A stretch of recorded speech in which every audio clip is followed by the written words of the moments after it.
எல்லாருக்கும் வணக்கம். இந்திய அரசியல் சாசனம் நம்ம தமிழ்நாட்டில் இருக்கிற எல்லாருக்குமே கொடுத்துருக்கிற உரிமையில் ரொம்ப ரொம்ப முக்கியமானது ஓட்டிங் ரைட், வாக்குரிமை. ஒரு மனுஷன் உயிரோடு இருக்கான்றதுக்கு அடையாளமாக இருக்கிறதுல அவனோட ஓட்டுரிமை ரொம்ப முக்கியம். அதனால தான் voting is not only our right but also our life. ஒரு முக்கியமான விஷயத்தை பற்றி இப்போ நான் உங்ககிட்ட ஷேர் பண்ண போகிறேன். இது நான் ஃபஸ்ட்டு கேள்விப்பட்ட உடனே எனக்கே ரொம்ப ஷாக்கிங்காக தான் இருந்தது. இப்போ நான் பேசிகிட்டு இருக்கிற இந்த நேரத்தில் தமிழ்நாட்டில் இருக்கிற நம்ம யாருக்குமே ஓட்டு போடுற உரிமையே இல்லைன்னு சொன்னால் நம்புவீங்களா? நான் நீங்கள் உட்பட யாருக்குமே அது இல்லை. நான் பயமுறுத்துறேன்னு நினைக்காதீங்க, அதுதான் நிஜமும் கூட. கொஞ்சம் ஏமாந்தால் நம்மளை மாதிரியே இன்னும் லட்சக்கணக்கான பேருக்கும் இதே நிலைமை தான். ஓட்டு போடுற அந்த உரிமையே இல்லாத மாதிரி ஒரு நிலைமை வந்தாலும் வரலாம். இதுக்கு மெயின் ரீசன் அந்த எஸ்ஐஆர், ஸ்பெஷல் இன்டென்சிவ் ரிவிஷன், சிறப்பு தீவிர திருத்தம். இப்போது இந்த எஸ்ஐஆர் நம்ம தமிழ்நாட்டில் எப்படி ஒர்க் ஆக போகுது?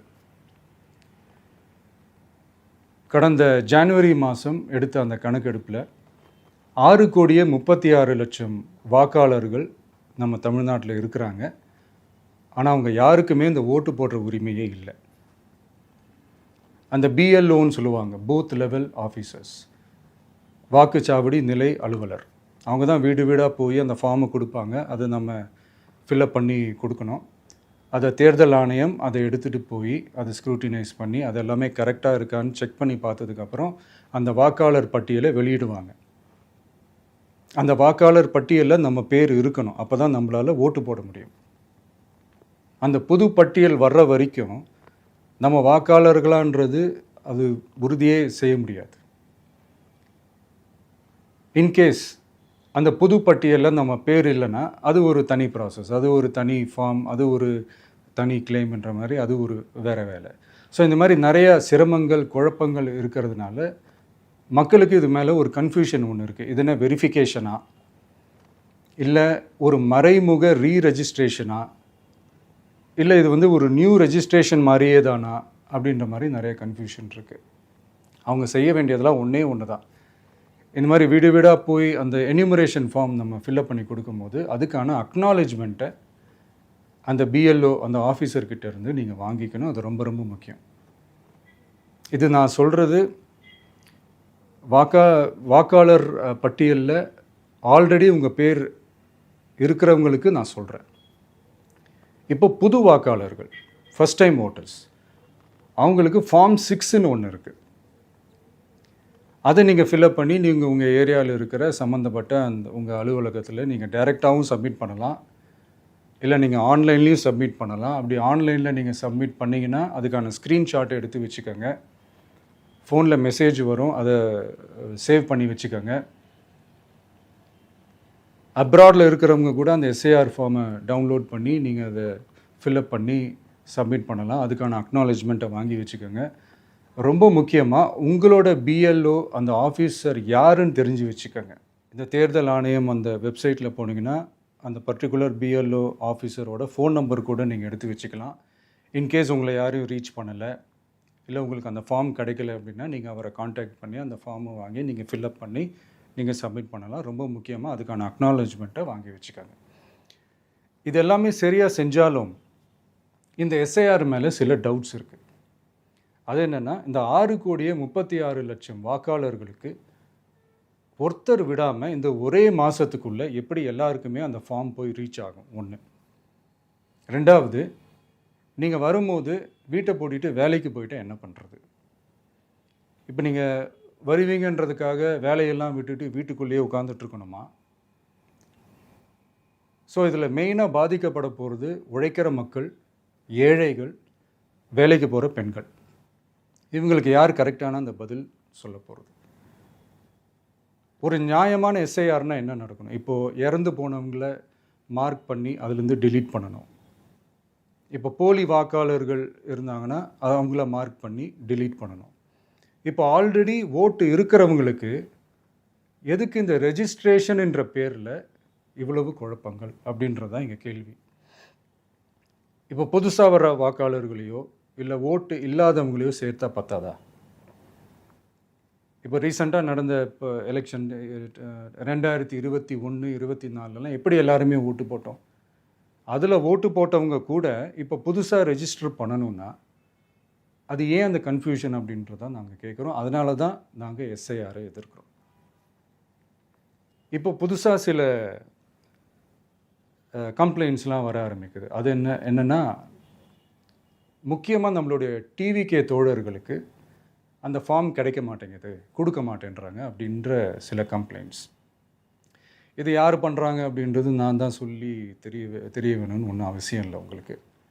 இப்போ இருக்கிற ஆட்சியாளர்கள் அவங்களுக்கு கைப்பாவையாக இருக்கக்கூடிய சில பேர் வந்து இதை செய்ய ஸ்டார்ட் பண்ணியிருக்கிறாங்க.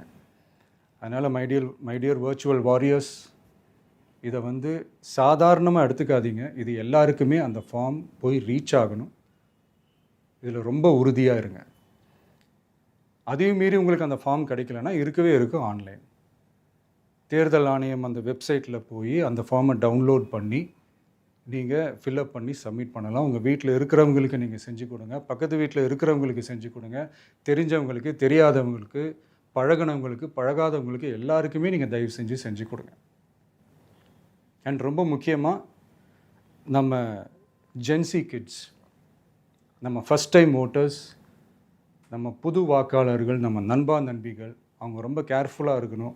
நான் ஆல்ரெடி சொன்ன மாதிரி உங்களுக்கான ஃபார்ம், அந்த ஃபார்ம் நம்பர் 6, அதை கரெக்டான டீட்டெயில்ஸோட கரெக்டான உங்கள் டாக்குமெண்ட்ஸை வச்சு அதை சப்மிட் பண்ணுங்கள். ஏன்னா வரப்போகிற தேர்தலில் நீங்கள் தான், அந்த ஜென்சி வாக்காளர்கள் தான் மிக முக்கியமான ஒரு ஃபோர்ஸ் அப்படின்றது எல்லாருக்குமே தெரிஞ்ச ஒரு விஷயம். அதனால் உங்களை டிஸ்டர்ப் பண்ணுறதுக்கு, உங்கள் பேரை அதில் இன்க்ளூட் பண்ணாமல் செய்கிறதுக்கு என்னென்ன வேலைகள் செய்யணுமோ, என்னென்ன தில்லுமுள்ளு வேலைகள் செய்யணுமோ எல்லாமே அவங்க செய்வாங்க. இது நமக்கு எல்லா திசையிலையும் எல்லா பிரச்சனைகள் கொடுத்துட்டு தானே இருக்கிறாங்க. அது டிஃபால்ட்டாக நடந்துட்டு தான் இருக்கும், அது ஒன்றும் பண்ண முடியாது. ஸோ அந்த மாதிரி ஓட்டு போடுற விஷயத்துலேயும் அவங்க என்ன உத்தரமராக மாறவா போகிறாங்க? இப்போ நான் சில மீட்டிங்ஸ்லலாம் ரிப்பீட்டடாக ஒரு விஷயம் நான் சொல்கிறேன்ல, 2 பேருக்கு நடுவில் தான் போட்டி அப்படின்ட்டு. அது மேடைக்கு மேடை அவங்க அதை ப்ரூவ் பண்ணிகிட்டு இருக்கிறாங்க.